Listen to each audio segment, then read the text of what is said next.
Yo soy Raquel, soy la responsable del Departamento de Investigación de la Fundación Luzón y hoy está con nosotros José Valenzuela, que es de la Agencia Española del Medicamento, que no sé si puede oírme, verme o si puede hablar y poner el vídeo.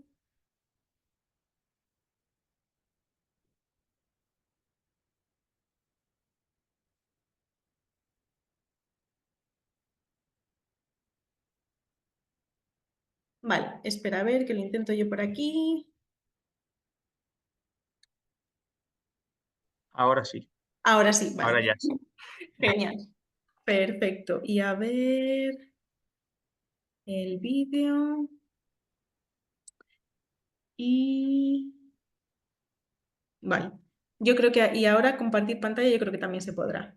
Sí, Así que nada. Bueno, voy a iniciar compartiendo la mía. Y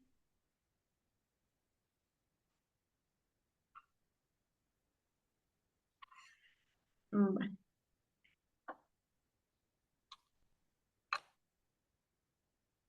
Muy bien. Bueno, pues de nuevo, hola, buenas tardes a todo el mundo. Muchísimas gracias por vuestra asistencia al taller. Lo primero de todo, un par de mensajes que he dejado por el chat, que algunos nos habéis pedido si esto va a ser grabado, si luego se va a mandar. Para todas aquellas personas que estén inscritas al taller, vamos a mandar el link, ¿vale? De nuestro canal YouTube donde está la grabación. Por si acaso alguien finalmente no podía asistir o va a querer verlo. Así que nada, creo que en principio estáis o estamos todos mutados. Para aquellas personas que quieran, que tengan alguna pregunta o cualquier cosa, pueden tanto preguntarlo por el chat o levantar la mano, ¿vale? Yo creo que desde aquí puedo dar paso. Por mi parte, no hay ningún problema en que las preguntas vayan siendo según voy hablando, pero yo creo que no me va a dejar, porque como estoy compartiendo la pantalla con el PowerPoint, no me va a dejar ir mirándolas. Pero bueno, si no, al final responderé a todas. Y nada, pues vamos a dar comienzo. Como he comentado antes, yo soy Raquel, soy la responsable del Departamento de Investigación de la Fundación y yo voy a contar la parte del laboratorio al ensayo clínico, ¿vale? ¿Cuál es el proceso científico para la obtención de un tratamiento para la ELA? Entonces, he dividido mi charla, o mi parte, por así decirlo, en 4 puntos importantes: consideraciones de la ELA, que esto va a ser básicamente para comenzar, pero creo que son cosas que todos tenemos claro. Luego, cómo es la investigación básica y clínica, cómo son los ensayos clínicos de ELA y cuáles están activos hoy en día en España. Y solamente una breve mención a cómo se gestiona el acceso al mercado de los medicamentos en España. Entonces, para comenzar, consideraciones sobre la ELA.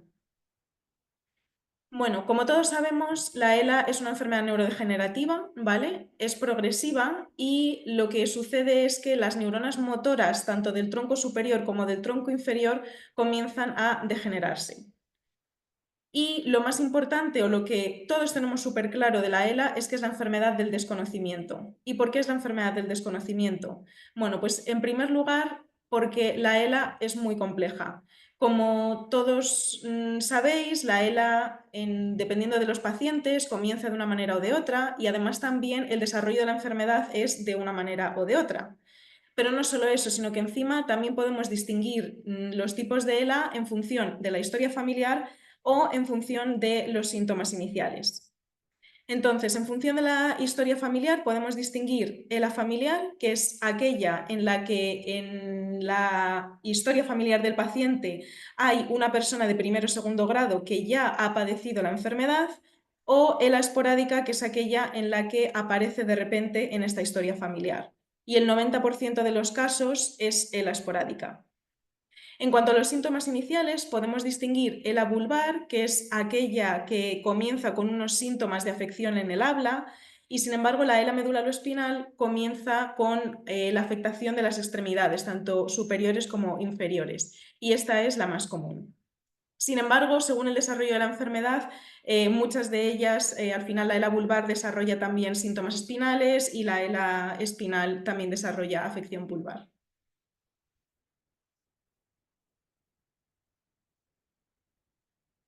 Vale, las causas de la ELA se desconocen. Hoy en día lo que se sabe es que hay como unos 30 genes que son causantes de ELA, entonces mutaciones en esos genes va a hacer que una persona padezca ELA, pero esto es como el 5 o el 10% de los casos. En la mayoría no se sabe cuál es la causa y se cree que también hay factores, por supuesto, genéticos que todavía no se conocen y también no genéticos, como por ejemplo el estilo de vida, las condiciones médicas, exposiciones de todo tipo ambientales, y esto es lo que se engloba todo con lo que se está estudiando ahora que se llama el exposoma. Además, tampoco existe una prueba diagnóstica para la ELA. Lo que sucede es que un paciente va al médico de atención primaria, le dice lo que le sucede y tras unos breves análisis preliminares, en el mejor de los casos, el médico de familia deriva al paciente al neurólogo. Y es este neurólogo el que hace exploración física, hace una analítica, un estudio electromiográfico, hace biopsias, resonancias y a base de descartar otras enfermedades, finalmente el diagnóstico es de ELA. Además, tampoco hay cura. Existen distintos tratamientos que son tratamientos multidisciplinares que a día de hoy sirven para prolongar la supervivencia y mejorar la calidad de vida de los pacientes, como por ejemplo fármacos que mejoren la neuroprotección, fisioterapia, logopedia, nutrición, psicólogo, ventilación, ayuda para comer, pero todos estos son siempre lo que nosotros nos gustaría tener, o yo creo que a todos, es un fármaco o un medicamento que idealmente revierta los síntomas de la enfermedad, pero por lo menos que paralice esa progresión de esos síntomas.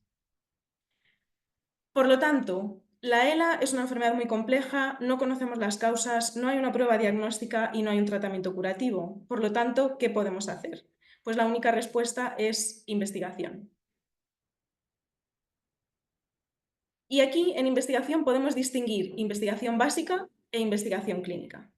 En la investigación, en ambos casos, ¿qué es lo que se está intentando encontrar? Pues se intenta encontrar los mecanismos moleculares, bioquímicos, celulares y epidemiológicos de la enfermedad, porque estos mecanismos son los que van a explicar las causas.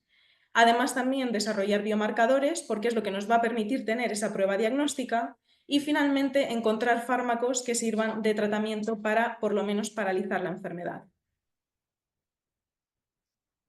Entonces, en la investigación básica, lo que se llama investigación básica es aquella que se realiza en el laboratorio con modelos o líneas celulares, organoides o modelos animales como la mosca, el pez cebra o el ratón. Y estos animales hemos sido capaces de, a través de distintas mutaciones que podemos hacer en su genoma, que estos animales sean capaces de desarrollar una sintomatología similar a la ELA de los humanos. De nuevo, se investigan las bases moleculares y genéticas celulares que nos ayudan a explicar las causas de la enfermedad, también encontrar biomarcadores y dianas terapéuticas. En cuanto a las dianas terapéuticas, una vez que se encuentra un medicamento o, por ejemplo, bases moleculares, se descubre que hay una ruta que está alterada, se desarrollan medicamentos que puedan servir como posibles terapias. Entonces, estos medicamentos se prueban también en líneas celulares, pero también en estos animales. Y no solo en estos animales como el pez cebra o el ratón, sino que también se utiliza animales más grandes, que es lo que se llama fase preclínica, donde se utilizan pues monos, cerdos y se prueba un diseño de terapia con estudios de eficacia, de toxicidad y dosis. Entonces, aquellos fármacos que han dado resultados positivos tanto en la investigación básica como en las fases preclínicas son aquellos que van a formar parte de investigación clínica que se realiza en humanos y es lo que se llaman los ensayos clínicos. Pues bien, los ensayos clínicos en ELA. Para empezar, los ensayos clínicos se dividen, bueno, en 3 o 4 fases. Vamos a verlas ahora. Lo primero, fase 1. Una vez que hemos pasado de la fase preclínica con estos organismos o estos animales más grandes, donde ya hemos asegurado que el fármaco es seguro, vamos a estudiar este fármaco en personas sanas. Generalmente es un grupo reducido de personas sanas. Esta fase dura en torno a 2 o 3 años y se mide la seguridad del medicamento. Si este medicamento parece seguro, se pasa a la fase 2 y en este caso se emplean pocos individuos que estén ya afectados de la enfermedad y también dura 2 o 3 años. Aquí se sigue estudiando sobre todo la seguridad, aunque se empiezan a hacer estudios de dosis.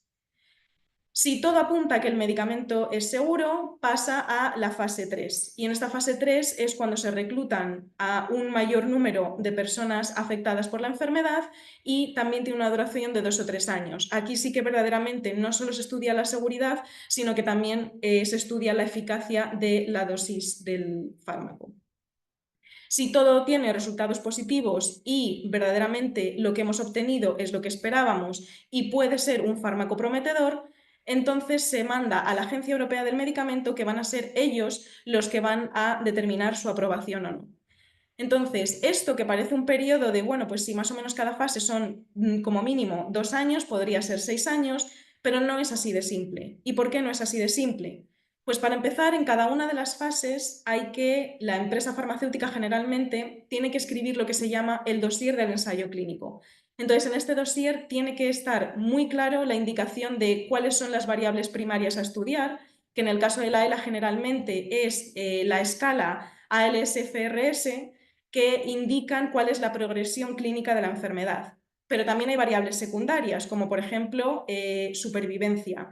También cuál es la dosis que se va a estudiar, cuál es la duración. Hay ensayos clínicos, pues hay veces que son 12 meses, 18 meses, 24 meses.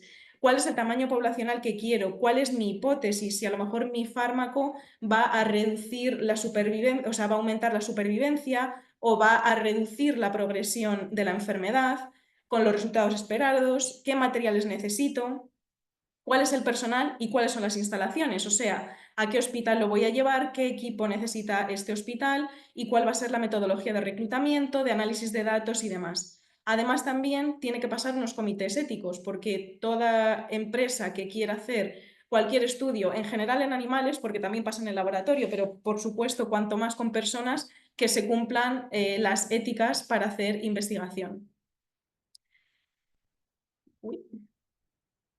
Vale, hoy en día, y esto no sé si algunos de vosotros me habéis oído en una charla que di hace no mucho, esta tabla de ensayos clínicos que están activos en España se ha visto reducida considerablemente, porque hasta el verano había muchos ensayos que estaban reclutando, a día de hoy siguen activos porque se está estudiando y los pacientes siguen en el ensayo clínico, pero no hay ningún otro ensayo clínico, aparte de estos 3 ahora mismo en España, que esté reclutando pacientes. Y la verdad es que es una pena y es una de las cosas por las que nosotros estamos luchando, porque, por ejemplo, en este caso, los 3 ensayos clínicos son para aquellas personas que tengan una mutación. Entonces, el ION 363 son para personas que tengan una mutación en FUS, Atlas en SOD1 y Magnet en UNC13. Pero bueno, yo siempre comparto con vosotros esta tabla que está actualizada en el momento, aunque si cualquiera de vosotros que me queráis escribir dentro de un mes o 2 meses, si hay alguna actualización, esta tabla la solemos tener bastante actualizada en la fundación. Y en cualquier caso, aquí está el enlace directo de este ensayo clínico, pero siempre se puede ir al Registro Español de Ensayos Clínicos, donde tienen la información de todos los ensayos clínicos que estén activos o a veces incluso hasta terminados y con resultados en España. Y aquí también a nosotros nos gusta poner dónde se está reclutando pacientes para estos estudios, porque pues, nos parece muy importante que muchas veces, aunque no pueda estar en la ciudad de uno mismo, pues sí que puede ser un lugar al que se pueda uno desplazar. Bueno, también decir, en este enlace no solamente están los criterios de inclusión y exclusión de estos ensayos clínicos, sino que también cuáles son las características del fármaco.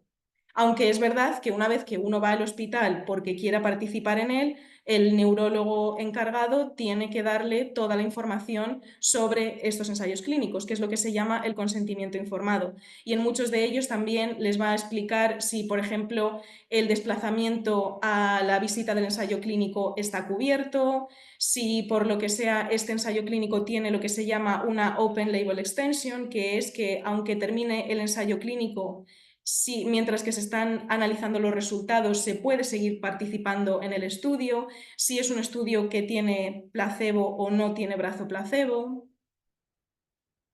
Y también existe TRICALS, que TRICALS es el Consorcio Europeo de Ensayos Clínicos, entonces este es el link para poderse registrar ahí. Hemos recibido últimamente alguna pregunta de, bueno, es que yo estoy intentando hacer algo con la página web de TRICALS, la están actualizando, por lo tanto hay que ser un poco pacientes, pero vamos, en principio el registro debería de ser posible. Y luego también este segundo link es la página web de todos los ensayos clínicos que hay en el mundo. Por si alguien, pues por ejemplo, yo tengo un familiar en Nueva York, pues si se puede desplazar al ensayo clínico de otro país, también lo dejamos aquí. Pues bien, una vez que tenemos estos ensayos clínicos que consideramos que han pasado todas las fases y que deberían ser aprobados, existe en la Agencia Europea del Medicamento distintos comités, pero sobre todo los comités que van a aprobar medicamentos para la ELA van a ser o los comités para medicamentos huérfanos o para medicamentos de uso humano. Y sobre todo en este caso de ensayos clínicos de medicamentos o de fármacos nuevos sería el primero. ¿Y qué es lo que ocurre? Pues una vez que se termina la fase 3, bueno, en primer lugar, todas las farmas tienen como obligatorio mandar y hacer público el informe del ensayo un año después de finalizar este ensayo y la empresa va a mandar a la Agencia Europea del Medicamento la petición de aprobación.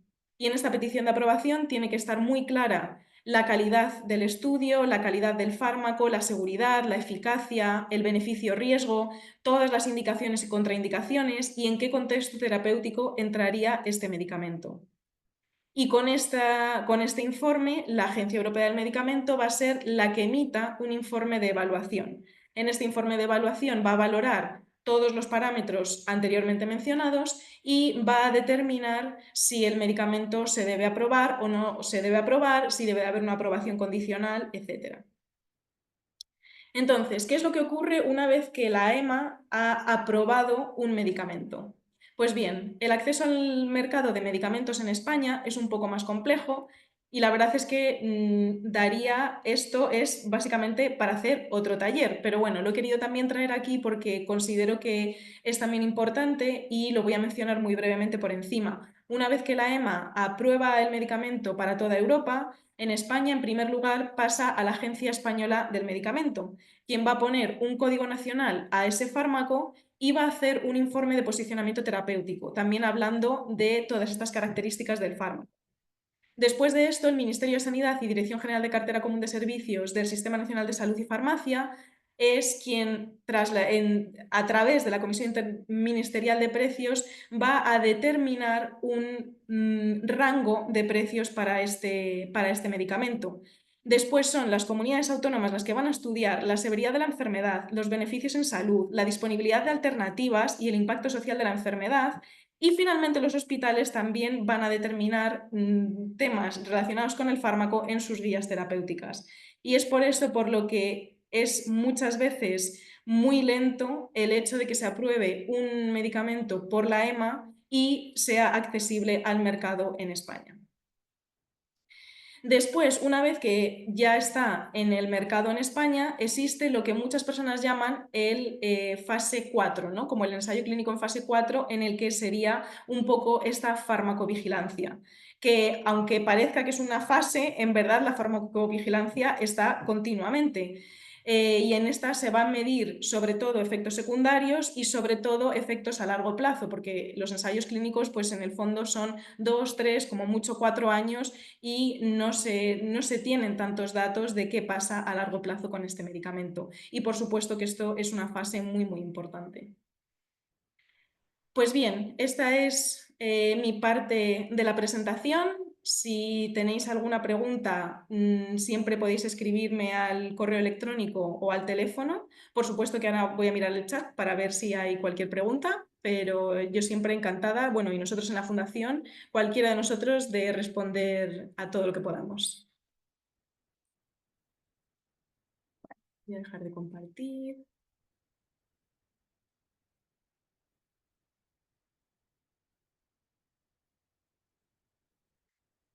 Vale, bueno, solo hay una pregunta que yo creo que es un poco general de Irache, que dice: no he podido conectarme antes, hay que poner nuestros datos o alguna cosa que me haya perdido.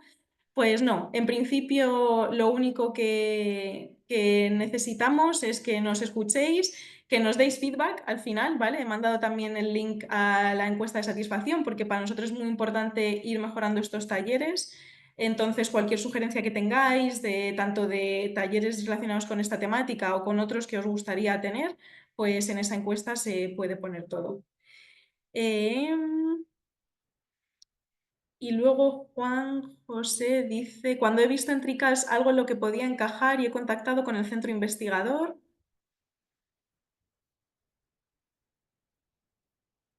me han remitido a mi hospital.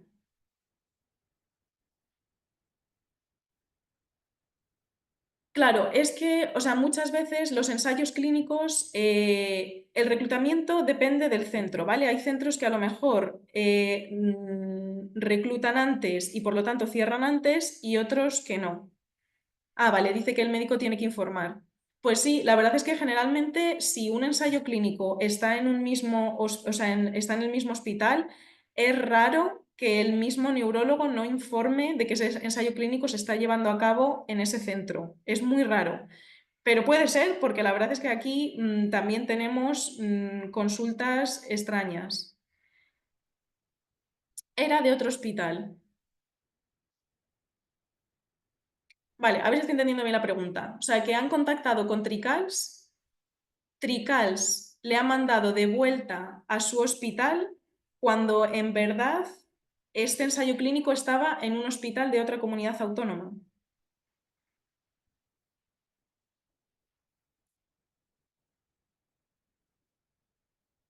¿Vale?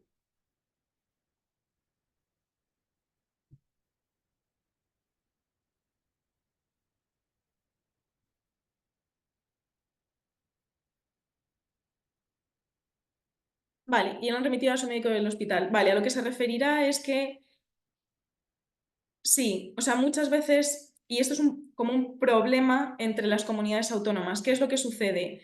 Si si el ensayo clínico está en un hospital de tu misma comunidad autónoma, aunque sea un hospital diferente al que te trata, no hay problema, porque generalmente contactas con el hospital y el trámite es muy sencillo. El problema es cuando el ensayo clínico está en otra comunidad autónoma, hay que pedir lo que se llama, bueno, no necesariamente, pero bueno, muchas veces se pide o se requiere lo que es un trámite SIFCO. Un trámite SIFCO para poder cambiar del hospital en el que estoy a un hospital de otra comunidad autónoma. Pero sí que es verdad que muchas veces no es tan solo por el trámite SIFCO, sino que en el hospital donde se está haciendo el ensayo clínico necesita un informe que diga que usted tiene ELA seguro. Entonces, o necesita un informe médico que diga tengo ELA o necesita un trámite SIFCO. Pero es raro porque generalmente los trámites SIFCOs no se necesitan para entrar en ensayos clínicos. No sé si eso responde a la pregunta.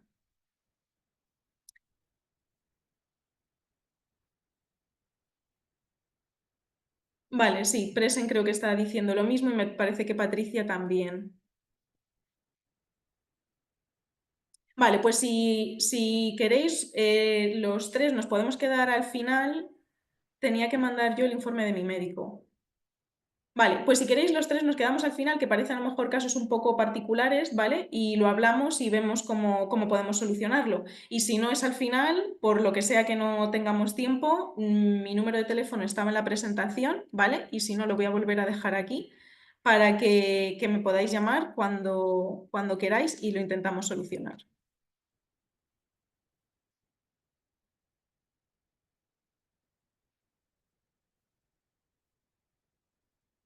Vale, no sé si hay alguna pregunta. Ah, sí, que aquí había en el panel.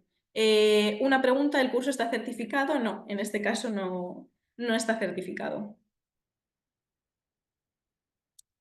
¿Alguna otra pregunta relacionada con esta parte antes de dar paso a José?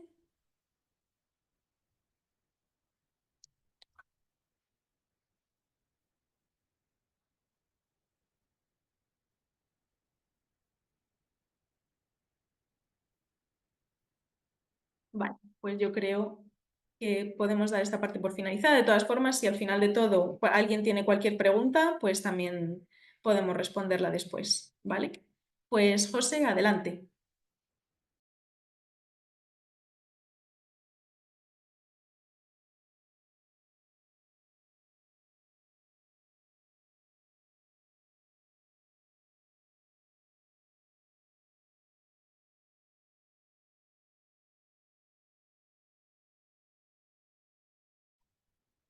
Ahora se me escucha bien. Vale, pues buenas tardes a todos. Yo soy José y soy evaluador de ensayos clínicos en la Agencia Española del Medicamento. Bueno, en primer lugar, gracias a Raquel y a la Fundación Luzón por invitarme a participar en este foro y gracias a todos los participantes que estáis al otro lado escuchando la charla. Como decía, soy evaluador de ensayos clínicos en la Agencia Española del Medicamento. Y curiosamente estaba viendo la presentación de Raquel y uno de los ensayos que ha puesto como ejemplo, que era el Magnet, pues ese ensayo, por pura casualidad, pues fui yo el evaluador de ese ensayo. Así que nada, bueno, yo quería hablar un poquito del papel que juega la Agencia del Medicamento en los ensayos clínicos, que es aquí donde se autoriza la realización del ensayo. Y un poquito quería también hablar, bueno, voy a ir compartiendo para que veamos el esquema y así lo vemos todo más fácil. Así.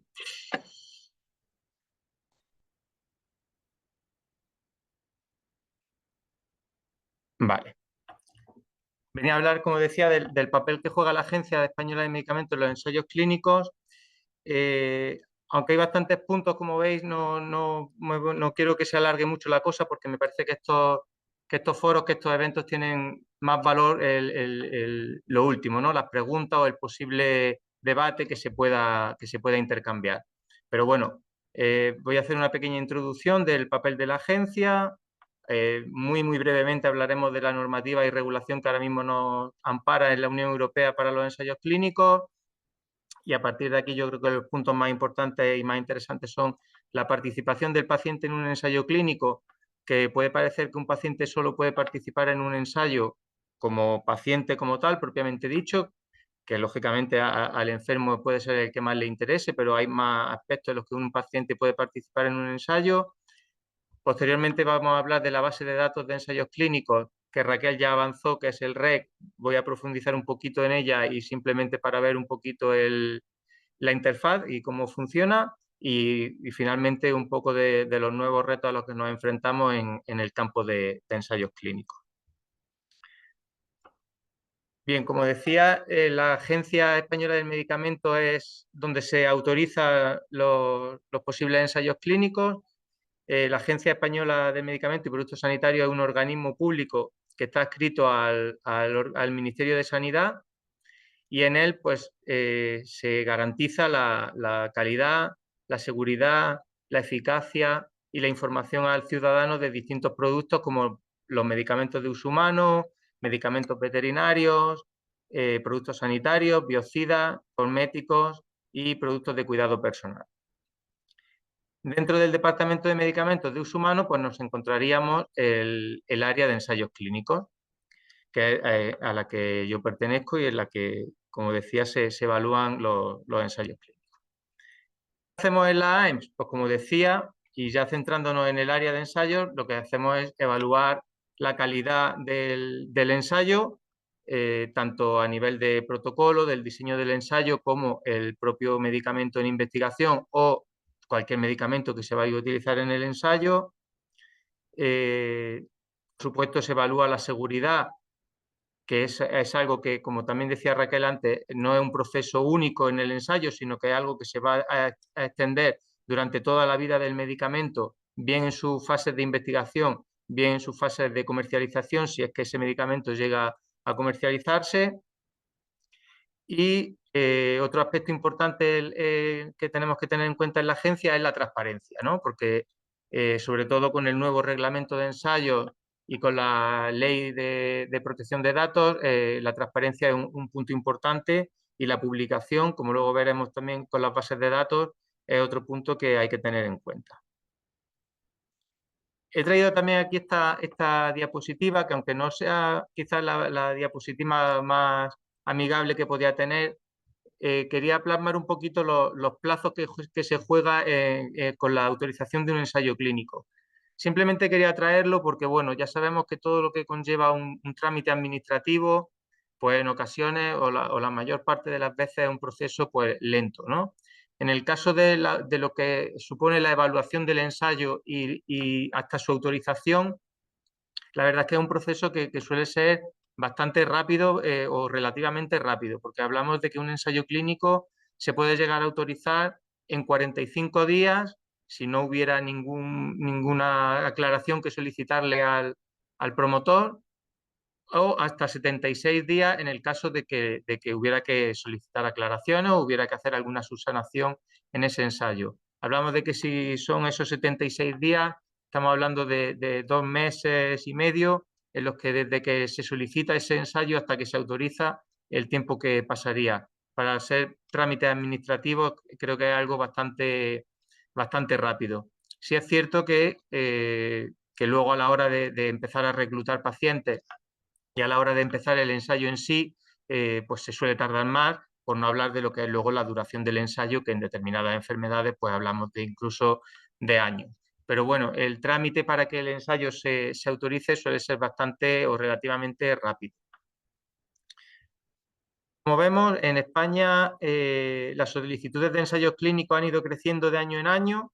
Desde el 2016 que se recibió la solicitud de 823 ensayos y se autorizaron 791.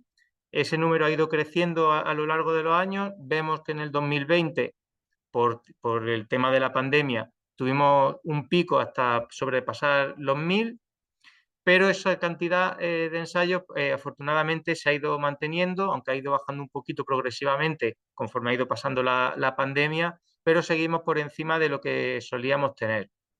Eso habla muy bien, yo creo, del estado de salud que ahora mismo vive España y la investigación en España, ¿no?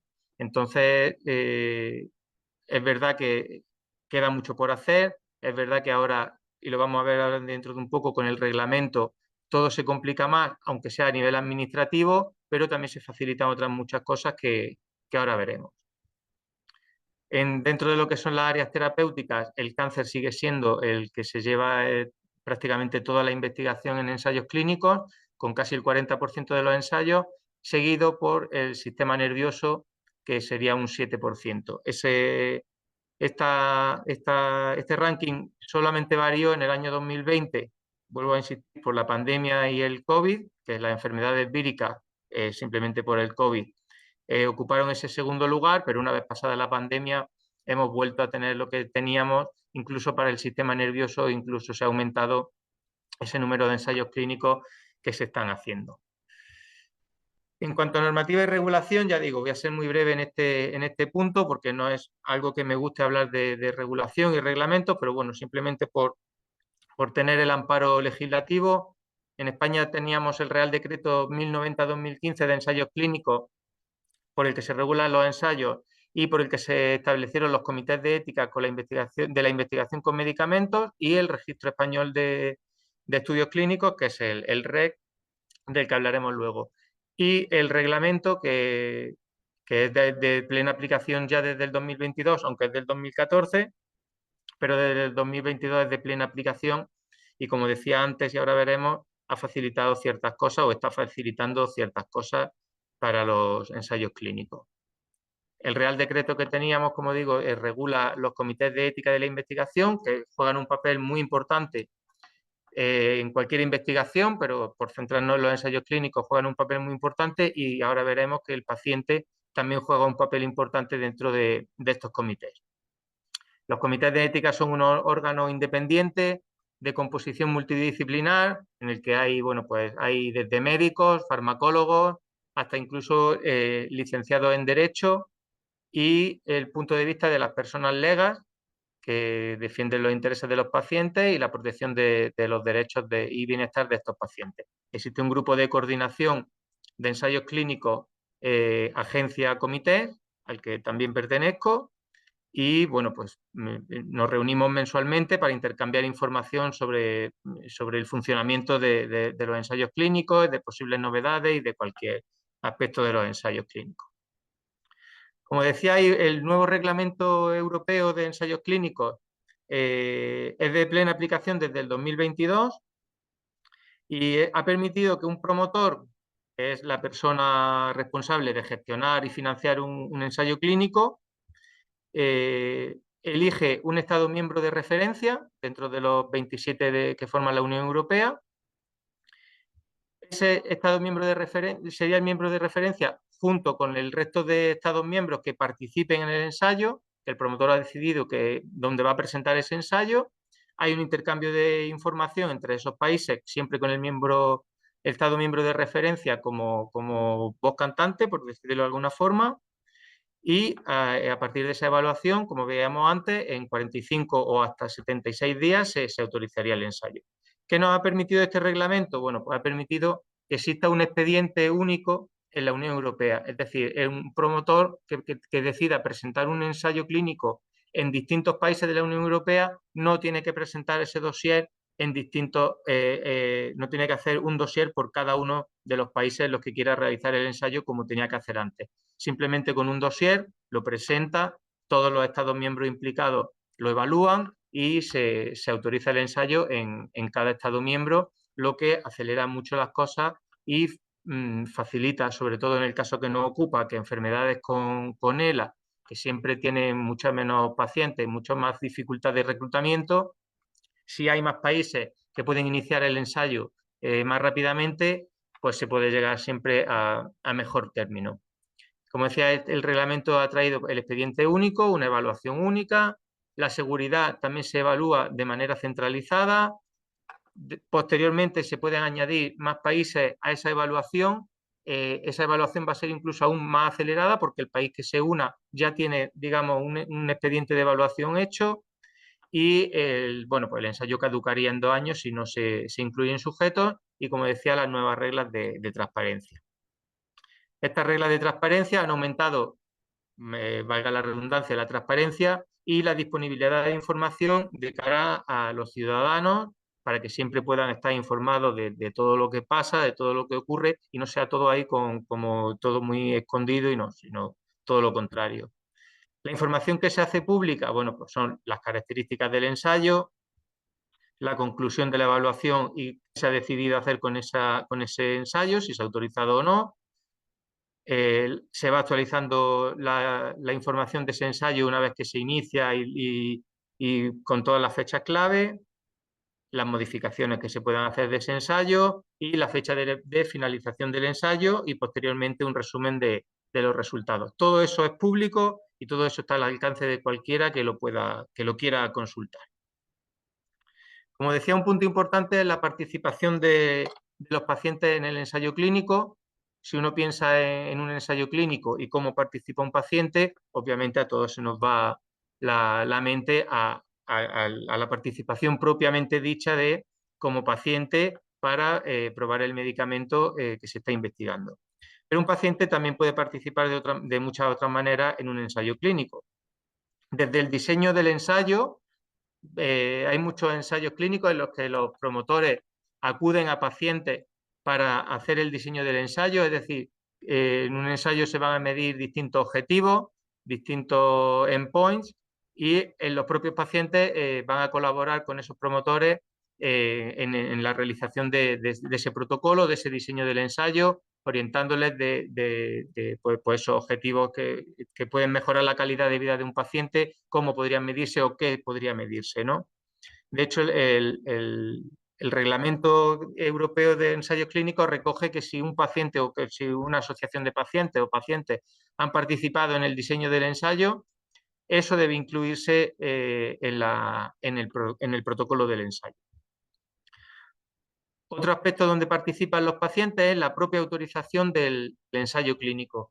Como hemos visto anteriormente, los comités de ética es obligatorio con el reglamento que tengan una persona lega entre sus miembros que vela por la participación, que vela por la seguridad y los derechos y el bienestar de todos los pacientes, ¿no? Entonces, hay una asociación de pacientes, un paciente puede ser miembro de un comité de ética y va a participar en la evaluación del ensayo clínico. Como decía, hay un grupo antes de coordinación de la agencia con los comités en los que se trabaja en todo esto, ¿no? Como decía eso, los comités están constituidos por un mínimo de 10 miembros, al menos uno de los cuales debe de ser un miembro lego ajeno a la investigación biomédica que representa los intereses de los pacientes. Anteriormente sí, sería la participación como paciente propiamente dicho, y finalmente como control y evaluación de los resultados. Estos resultados, como decía antes, se van a publicar, y ese resumen de resultados, además es obligatorio que se publique también con un lenguaje para personas legal, un lenguaje comprensible para todo el mundo, para que cuando cualquier persona acceda a ese resumen de los resultados, le sea fácilmente comprensible.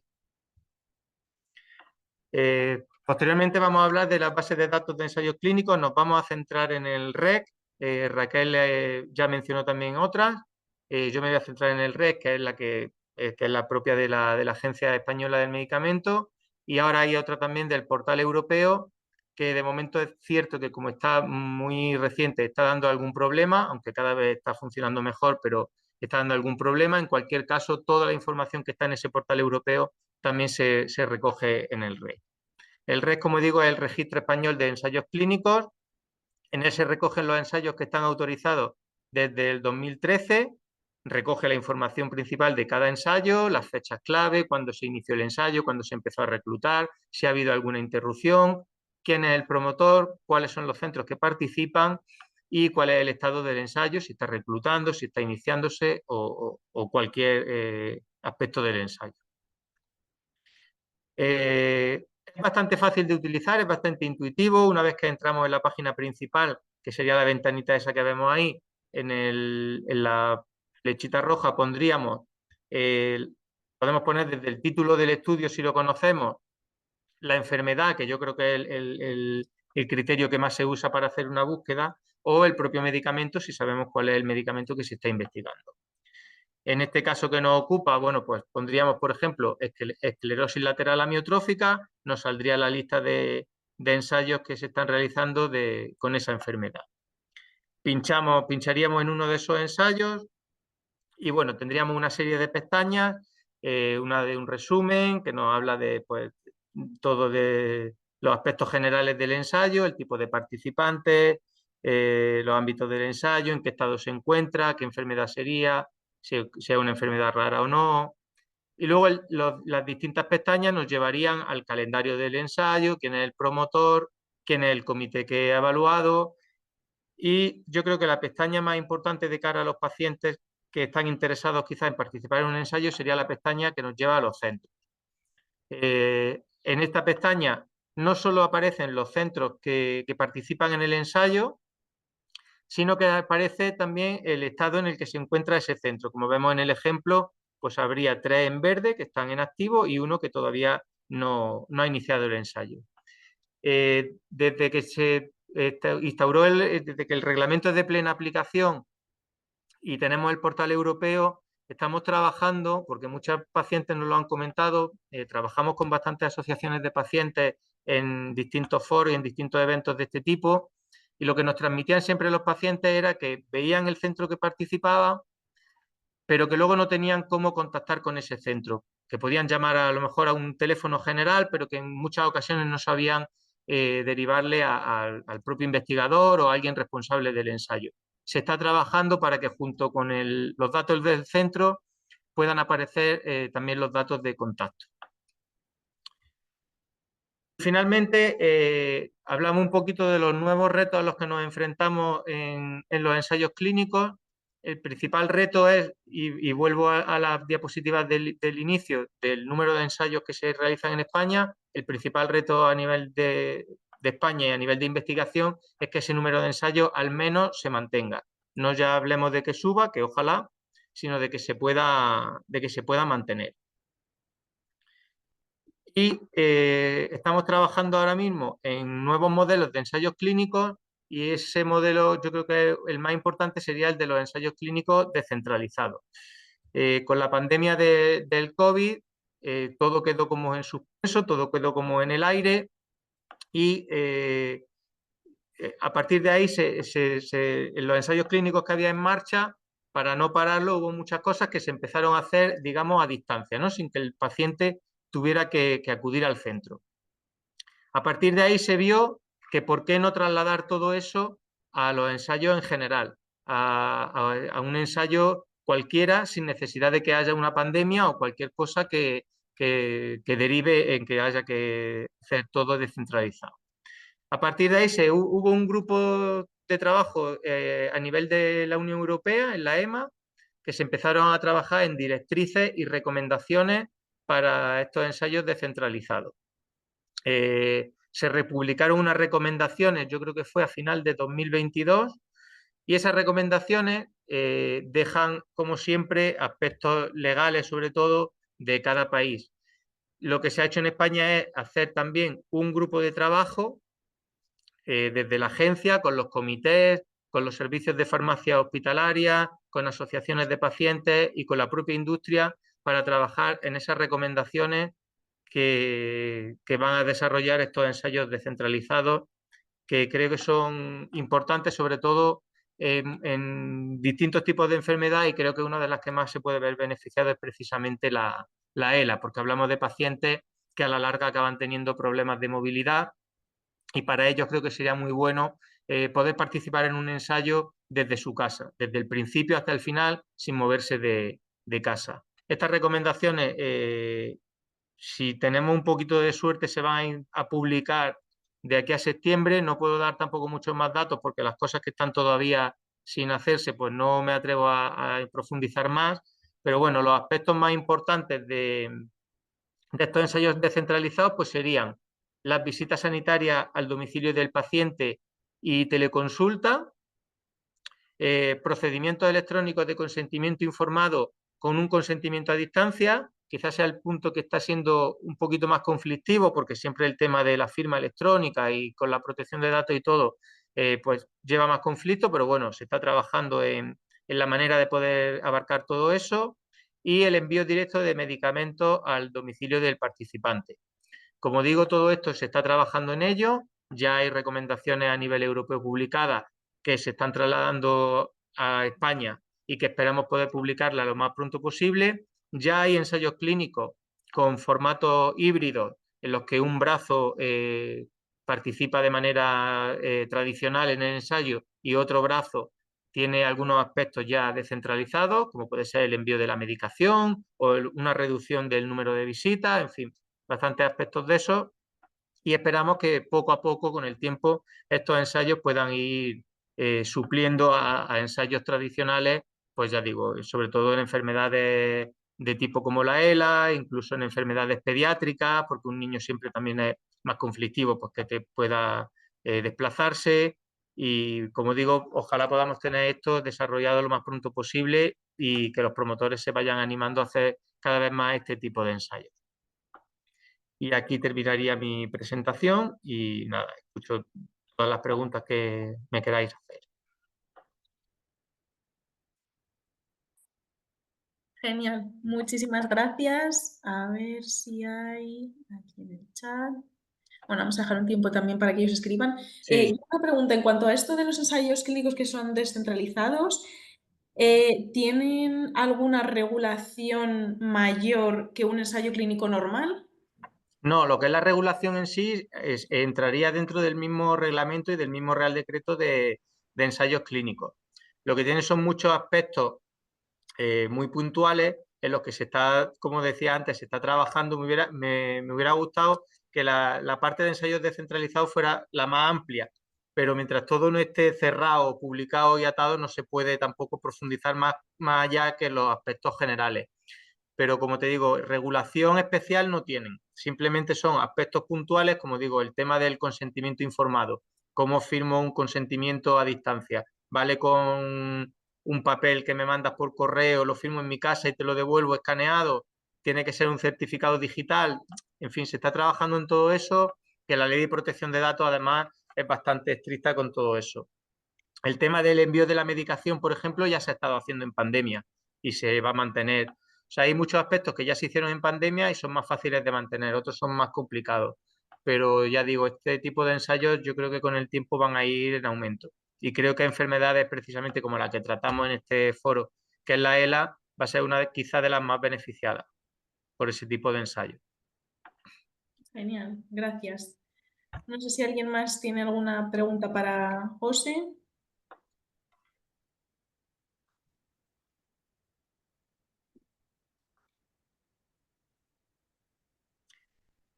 Vale, ¿cada cuánto tiempo se actualiza la información? La publicación es instantánea, salvo error u omisión, que también puede pasar. La publicación de cada ensayo es instantánea conforme se autoriza el ensayo. Una vez que el ensayo se autoriza, automáticamente aparece actualizado en REC. Ya digo, puede haber algún error u omisión de algún ensayo que, por lo que sea, es un error informático, pero en general la actualización es, digamos, diaria, porque cada día se autorizan un ensayo y esos ensayos van... hay ensayos, sí, sí, lo que está cerrado sigue, o sea, cualquier ensayo desde el 2013 que se autorizara van a seguir ahí. Bueno, se han cerrado, siguen ahí, hay información que pues, quizá no aporte nada porque un ensayo que está cerrado, pues cerrado está, pero bueno, siguen en la página web, eso sí es cierto, siguen en la página y lo antiguo sigue, pero lo nuevo se va añadiendo.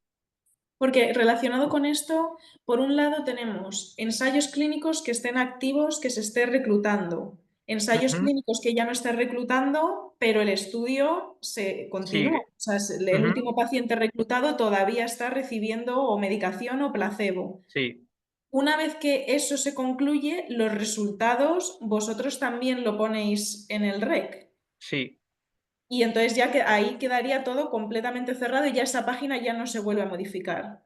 no, eso ya quedaría ahí y bueno, pues sin edie, para que todo el mundo pueda consultar qué fue de ese ensayo, cuáles fueron los resultados bueno, pues todo lo que quiera consultar, pero no, no sé, digamos que no se van quitando ensayos conforme se cierran.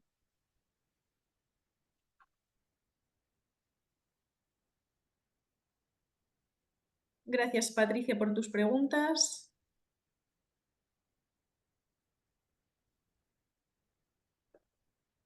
Voy a mirar por si acaso alguien... También si alguien quiere hablar, puede levantar la mano y le damos paso. Vale, Patricia directamente ha levantado la mano, fenomenal. Eh, yo creo que ya, ahora sí, podría hablar.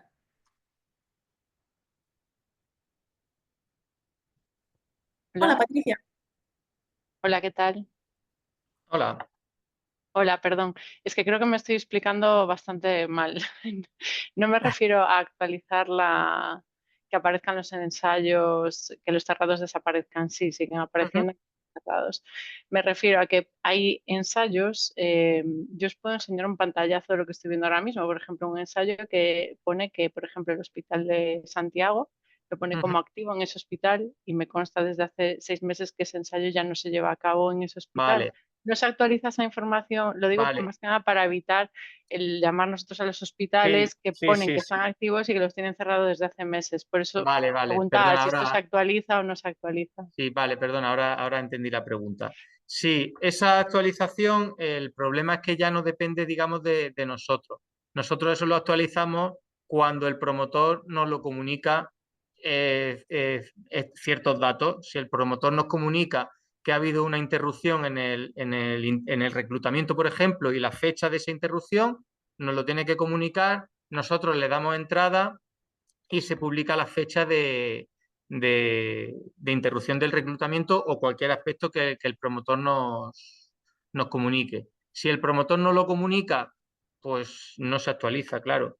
Puede Vale, vale. pasar también que se junten bastantes comunicaciones y por carga de trabajo, bueno, pues se tarda un poquito más en actualizar, pero generalmente es porque no se ha comunicado Vale, muchísimas gracias, me queda clarísimo. a ti. Gracias. Gracias, Patricia. Yo hoy también estoy sufriendo el síndrome de no poder explicarme bien, así que lo entiendo perfectamente. Sí, nos pasa muchas veces a todos, ¿eh? Sí. Y una pregunta relacionada con esto, José, si nosotros, por ejemplo, que alguna vez también hemos visto algún este tipo de cosas, ¿os podemos notificar a vosotros, oye, mira, que estamos viendo que esto está aquí, pero nos acaba de comunicar el neurólogo que ya se ha finalizado para ir actualizándolo? Sí, sí, totalmente. No lo podéis, cualquier cosa que se vea en REC o que veáis en red que no os cuadre o que os hayan dicho que no cuadra o lo que sea, nos lo comunicáis y a partir de ahí nosotros podemos hacer una investigación concreta de ese ensayo de por qué no está actualizado, si es porque el promotor no lo ha comunicado o no lo ha comunicado. Muchas veces lo comunican, lo que pasa es que no lo comunican de la manera que lo tienen que hacer y no se le puede dar entrada. Con casos concretos podemos indagar. Si es algo general, pues claro, no podemos actualizar si no sabemos qué ha pasado. Pero si cualquier cosa, hay un correo, bueno, sois vosotros y me lo puedes decir tú a mí directamente a mi correo y yo me encargo. También hay un correo general del área de ensayo al que se puede escribir. Vale, porque nosotros cuando vemos ese tipo de casos, lo que hacemos es eso, contactamos directamente con la empresa, nos puede dar más información sobre este ensayo, entonces en función de lo que nos diga la empresa, claro, nosotros lo actualizamos en nuestras tablas, pero Sí, si claro. aprovechamos y ahí va, te pongo en copia, pues igual matamos Si el me pájaro de un pone tiro. copia ahí con el número del ensayo o cualquier cosa, pues se ve por qué no se ha actualizado, porque ya te digo, la información la solemos tener bastante actualizada en función de las comunicaciones que van haciendo los promotores. Vale, fenomenal. Y Maribel también pregunta, ¿para querer participar en un ensayo, dónde me meto o con informar al neurólogo es suficiente? Vale, en teoría, o sea, idealmente el neurólogo debería de ser quien le informe. O sea, es el neurólogo quien le debe decir, bueno, pues esto es la ELA, usted tiene ELA, estos son los tratamientos que hay, estos son los ensayos clínicos que hay. Es verdad que a nosotros nos llegan muchas veces casos de, ojo, pues mi neurólogo me ha dicho que no hay nada que hacer, ¿qué puedo hacer? O, oye, que no me han dado más información, ¿qué sabéis vosotros?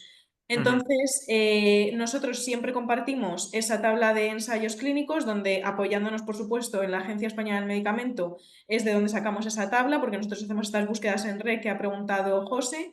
Esas búsquedas, sin duda, también bueno, las puede hacer cualquier persona, también en la página de Ensayos Clínicos Mundial. Y luego, para poder meterse en el ensayo, generalmente es eso, escribir al hospital interesado, porque muchas veces un ensayo clínico está en varios hospitales. Pero siempre que se tenga un informe y siempre es mejor que primero se vaya al neurólogo, este es el informe, he estado mirando esta información, me gustaría entrar en este ensayo clínico para que también el neurólogo sea capaz de dar su opinión de, bueno, pues este ensayo clínico, por ejemplo, quiero entrar en este ensayo clínico que es el Magnet. Bueno, pero es que el Magnet es para una mutación específica y a lo mejor usted ujú. mutación no la tiene. Entonces, siempre tiene que haber una muy buena comunicación con el neurólogo. Si ya hay casos extremos en los que el neurólogo no quiere que entre en un ensayo clínico y aún así usted quiere participar, siempre puede contactar con el hospital en el que quiera entrar para hablar con ellos y ellos le darán más información. Y si no, pues también, si tiene problemas en ese proceso, pues también puede intentar a través de nosotros, de la Fundación Luzón, que nosotros contactamos con ellos para que nos den una comunicación, que haya una comunicación más directa. Sí, en este sentido, el principal problema que tenemos, se comentaba al principio, ¿no? También con alguna pregunta, son los cambios de comunidad autónoma. Y más en ensayos clínicos que precisamente no son los más numerosos, porque ya hemos visto que del cáncer sí que hay bastantes, pero luego ensayos clínicos con otras enfermedades que por desgracia no son tan numerosos, y en la mayoría de los casos seguramente implique un cambio de comunidad, ahí hay más problemas. Pero eso es un problema que tenemos en general en España con la sanidad y los cambios los traspasos de historiales médicos y todo eso. Y ahí poco podemos hacer, ni pacientes, ni médicos, ni agencias, porque es un tema más político que otra cosa ahora mismo. Pero bueno, para un ensayo clínico incluso creo que sería incluso lo más fácil, entre comillas, dentro de la dificultad que supone un cambio de comunidad autónoma. Pero siempre hay que pasar, como decía, por el neurólogo de cada uno y a partir de ahí ver las distintas opciones. Gracias, Maribel.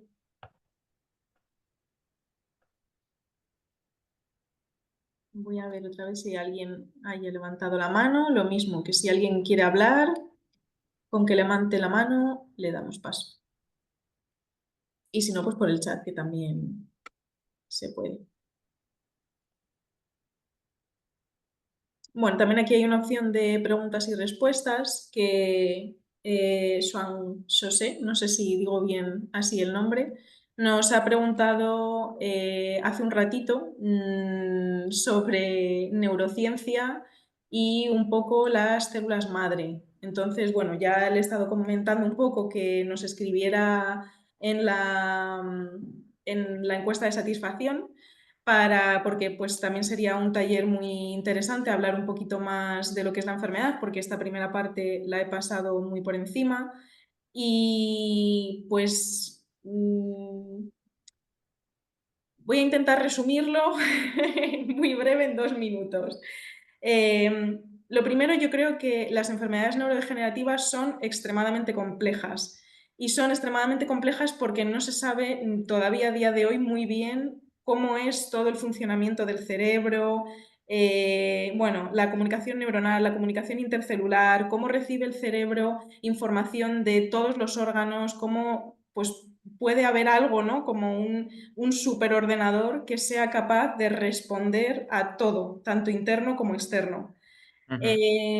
Entonces, para todas las enfermedades neurodegenerativas, la verdad es que me sorprendió porque el fin de semana pasado estuvimos en un congreso de enfermedades neurodegenerativas, sobre todo se trató Alzheimer y Parkinson, y a mí me sorprendió como la similitud, ¿no?, que había con la ELA, que ellos también decían, joder, pues a día de hoy todavía no conocemos las causas, se sabe que hay acúmulos de proteínas, se sabe que estas neuronas mueren, pero muchas veces el acúmulo de proteínas no es suficiente para explicar la enfermedad, otras veces se tiene la enfermedad sin acúmulo de proteínas, o sea, verdaderamente no se entienden las causas, o sea, hay que hacer mucha, mucha, mucha investigación, sobre todo en ese sentido a nivel básico y desde luego que mucha investigación a nivel clínico para conseguir tratamientos. Y hablaba un poco de las células madre, pues los tratamientos con las células madre, lo mismo, también son muy preliminares. Hay algunos investigadores que consideran que puede ser el futuro y otros investigadores que consideran que utilizar células madre de a lo mejor uno mismo pues no tiene por qué ser tan ventajoso porque al final esa célula sigue teniendo la información de uno mismo, el tener que reprogramarlas, bueno, es verdaderamente un lío. Entonces, por eso le había sugerido que lo pusiera como un taller independiente, porque creo que esto da para miles de horas de hablar, pero bueno, quería hacer, no sé si, espero que estas palabras sean por lo menos un poco útiles para poder entender o para poder ver que verdaderamente es una complejidad espectacular la del sistema nervioso. Vale, he visto que había aparecido otra pregunta. Digamos que para entrar en un ensayo se requieren unos criterios muy específicos y un grupo de pacientes muy reducido, con lo cual resulta difícil. Pues sí, o sea, la verdad es que efectivamente muchas veces los criterios son extremadamente específicos, no todo el mundo puede entrar, generalmente tiene que ser recién diagnosticado, tiene que ser de una determinada progresión. Pero es verdad que, o sea, lo que idealmente sería es que todo el mundo pudiese entrar en un ensayo clínico y que luego se hiciera una estratificación de pacientes para ver a qué tipo de pacientes podría ser más o menos útil un fármaco. Pero claro, también muchas veces el pensar en estas características es porque se hipotetiza anteriormente que va a ser en aquellos pacientes en los que va a hacer efecto. Pero efectivamente esto hace que muchos pacientes pues se tengan que quedar fuera.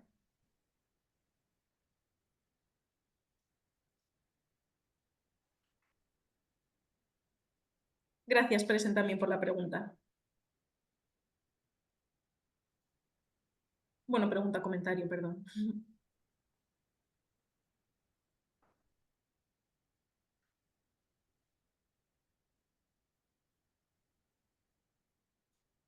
Vale, pues yo creo que si no tenemos más preguntas, voy a dar de nuevo otra vez muchísimas gracias, José, de verdad por colaborar con nosotros. Para nosotros es importantísimo la labor que hacéis y vamos, no solo como agencia y con todo lo que tenéis, sino también que estéis con nosotros en estos talleres. Y también muchísimas gracias a todos los asistentes por estar con nosotros, por las preguntas y cualquier otra pregunta, mi correo electrónico lo voy a volver a escribir aquí. mi número de teléfono. Uy, no está escribiendo. Ahora. Y otra vez recordar lo del cuestionario de satisfacción, ¿vale? Que creo que cuando se cierre Zoom también va a estar el cuestionario, pero por si acaso, pues este es el link directo a nuestra encuesta y es muy importante para nosotros, sobre todo eso, para poder saber cómo evolucionamos, cómo hacemos en los siguientes talleres. Hay gente, bueno, es que José es imprescindible, pues ya sabemos que tenemos que ir rezando a José, por favor, tienes que estar con nosotros. Y nada, y cualquier sugerencia estaremos más que encantados de escucharla. Así que nada, muchas gracias a todos. Nada, gracias a ti, Raquel, y a vosotros en general y a todos los participantes.